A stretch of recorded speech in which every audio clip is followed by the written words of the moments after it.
നമസ്കാരം. കേന്ദ്ര ബജറ്റിൽ കേരളത്തിന് അർഹിക്കുന്ന പരിഗണന കിട്ടിയില്ല എന്നുള്ള തരത്തിലുള്ള വിലാപം ഇപ്പോഴും ഉയർന്നുകൊണ്ടിരിക്കുകയാണ്.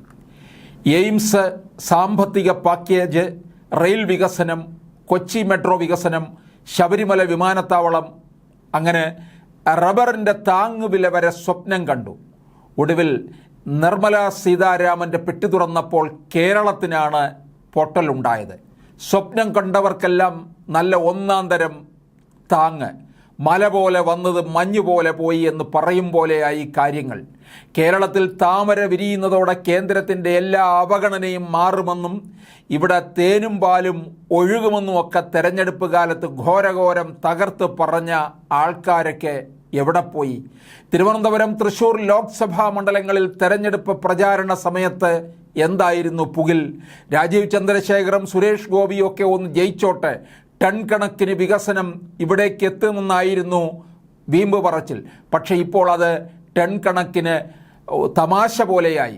ചന്ദ്രശേഖർ ജയിച്ചില്ല, പക്ഷേ വായിൽ കൊള്ളാത്തതും കൊള്ളുന്നതുമായ വർത്തമാനം മുട്ടിന് മുട്ടിന് എഴുന്നള്ളിക്കുന്ന സുരേഷ് ഗോപിയെ താമര വിരിയിപ്പിച്ച് ഡൽഹിക്ക് അയച്ചല്ലോ. എന്നിട്ടെന്തായി? സുരേഷ് ഗോപിക്ക് കേന്ദ്രമന്ത്രി കസേര കിട്ടി, കേരളത്തിന് നെടുങ്കൻ ഗോപിയും കിട്ടി. സ്വർണത്തിന് തീരുവ കുറച്ചത് മൂലം വില പവന് 2000 രൂപ വരെ താഴ്ന്ന കാര്യം വിസ്മരിക്കരുത്. കല്യാണ സീസൺ എത്തുമ്പോൾ പാവപ്പെട്ടവർക്ക് ഇതൊരു പരിധി വരെ ഗുണം ചെയ്തേക്കും. പക്ഷേ വായിൽ സ്വർണ്ണക്കരണ്ടിയും തിരികെയിരുന്നാൽ കാര്യങ്ങൾ നടക്കുമോ? മൊബൈൽ ഫോണിനും മൊബൈൽ ബാറ്ററി ചാർജറിനും വില കുറയുന്നത് നിസ്സാരമായി കാണാനാവുമോ? ഒന്നുമില്ലെങ്കിൽ മൊബൈൽ ഫുള്ളായി ചാർജ് ചെയ്ത് ഫേസ്ബുക്കും വാട്സാപ്പും നോക്കി കോട്ടുവായിട്ട് ഇരിക്കാൻ സാധിക്കുമല്ലോ. കേരള സംസ്ഥാനത്തിലെ ജനങ്ങൾ കൊടുക്കുന്ന നികുതി കൂടി ഉൾപ്പെടുന്നതല്ലേ കേന്ദ്രത്തിൻ്റെ വരുമാനം? അങ്ങോട്ട് കൊടുക്കുന്നതിന് ആനുപാതികമായി എന്തെങ്കിലുമൊക്കെ ഇങ്ങോട്ടും കിട്ടണ്ടേ? താമരയ്ക്ക് വളമിടുന്ന സംസ്ഥാനങ്ങൾക്ക് വാരിക്കോരി കൊടുക്കുകയും അല്ലാത്തവരെ പുറങ്കാൽ കൊണ്ടടിക്കുകയും ചെയ്യുന്നത് ഫെഡറൽ സംവിധാനത്തിൻ്റെ സത്തയ്ക്ക് നിരക്കുന്നതാണോ?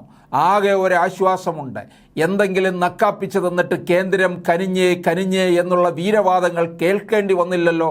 അതുതന്നെയാണ് ആശ്വാസം. പക്ഷേ സുരേഷ് ഗോപി മന്ത്രിയുടെ അഭിപ്രായത്തിൽ ബഡ്ജറ്റിലെ കുഴപ്പമല്ല, കുറ്റം പറയുന്നവർക്കാണ്. ബഡ്ജറ്റ് ശരിക്കും വായിച്ചു നോക്കാത്ത കുഴപ്പമാണ്. നിരവധി കാര്യങ്ങൾ കേരളത്തിന് വേണ്ടി ബഡ്ജറ്റിൽ കാണാമറയത്തുണ്ടെന്നാണ് സുരേഷ് ഗോപിയുടെ പക്ഷം. മാത്രമല്ല, ശുഭാപ്തി വിശ്വാസം തീരെ കളഞ്ഞിട്ടുമില്ല. സ്ഥലം കൊടുത്താൽ എങ്ങനെയും എയിംസ് വരുമെന്നാണ് അദ്ദേഹത്തിൻ്റെ ഗ്യാരണ്ടി. ഒടുവിൽ മോദി ഗ്യാരണ്ടി പോലെ ആവുമോ എന്നതാണ് സംശയം. ഉടുതുണിക്ക് മറുതുണിയില്ലാത്ത അവസ്ഥ പോലെയാണ് കേരളത്തിൻ്റെ ഇപ്പോഴത്തെ യഥാർത്ഥ സ്ഥിതി. നവകേരള സദസ്സും കേരളീയവും ഓണാഘോഷവും ലോക കേരള സഭയും ഒക്കെ നല്ല പൊലിമയോടെയും പൊങ്ങച്ചൊത്തോടെയും ഒക്കെ നടത്തുന്നെങ്കിലും കാര്യങ്ങൾ അവതാളത്തിലാണ്. കുളിച്ചില്ലെങ്കിലും ചിലത് പുരപ്പുറത്തിടുന്ന ഇടപാടാണ് നടക്കുന്നത്. ഇരന്നും തുരന്നുമൊക്കെയാണ് എല്ലാം മുന്നോട്ട് കൊണ്ടുപോകുന്നത്. ശമ്പളവും പെൻഷനും ഒക്കെ കൊടുക്കാൻ ധനമന്ത്രി അനുഭവിക്കുന്ന പെടാപ്പാട് അദ്ദേഹത്തിന് മാത്രം അറിയാം. കടബാധ്യതകളും പ്രതിസന്ധിയും ഒക്കെയായി കഴിയുന്ന സംസ്ഥാനം ഒരുവിധമൊന്ന് പിടിച്ചു നിൽക്കാനാണ് പ്രത്യേക സാമ്പത്തിക പാക്കേജ് ചോദിച്ചത്. 24,000 കോടി പ്രതീക്ഷിച്ചായിരുന്നു കേരളത്തിൻ്റെ അഭ്യർത്ഥന. മൊത്തത്തിൽ കിട്ടിയില്ലെങ്കിലും എന്തെങ്കിലുമൊക്കെ തരുമെന്നായിരുന്നു പ്രതീക്ഷ.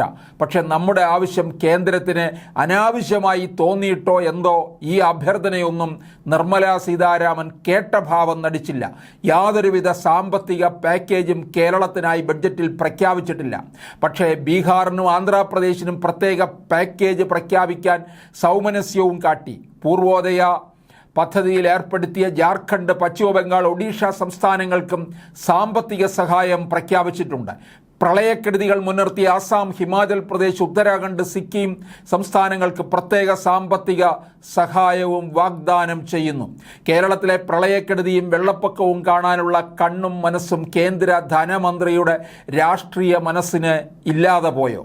കൊഞ്ഞനം കുത്തിക്കാട്ടിയ മറ്റൊരു മേഖല റെയിൽവേയാണ്. കേരളത്തിലൂടെ റെയിൽ പോകുന്നുണ്ടോ എന്ന് പോലും അറിയാത്ത തരത്തിലാണ് ബഡ്ജറ്റിലെ സമീപനം. നിലമ്പൂർ, നഞ്ചൻകോട്, അങ്കമാലി, ശബരി, തലശ്ശേരി, മൈസൂര്, വിഴിഞ്ഞം തുരങ്ക റെയിൽപാത എന്നിവയുടെ വികസനമാണ് റെയിൽവേയുമായി ബന്ധപ്പെട്ട് കേരളം സ്വപ്നം കണ്ടത്. ദൈവത്തിൻ്റെ സ്വന്തം നാടായ കേരളത്തിൻ്റെ വികസനം അത്രയും ടൂറിസം മേഖലയുമായി ബന്ധപ്പെട്ടാണെന്ന് നാഴികയ്ക്ക് 40 വട്ടം പറയുന്നതാണ്.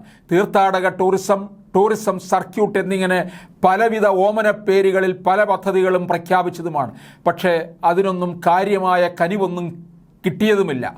ഓരോ സംസ്ഥാനങ്ങളിലും ഓരോ വിധ രാഷ്ട്രീയ അന്തരീക്ഷവും ചിന്താധാരകളുമാണുള്ളത്. അതിനനുസരണമായി അവിടങ്ങളിലെ ഭരണവും രാഷ്ട്രീയ അന്തരീക്ഷവും മാറി മാറി വരും. പക്ഷേ തിരഞ്ഞെടുപ്പ് കഴിഞ്ഞ ഒരു സർക്കാർ കേന്ദ്രത്തിൽ അധികാരത്തിലെത്തിയാൽ എല്ലാ സംസ്ഥാനങ്ങളെയും സമഭാവനയോടെ കാണാനുള്ള വലിയ മനസ്സാണ് വേണ്ടത്.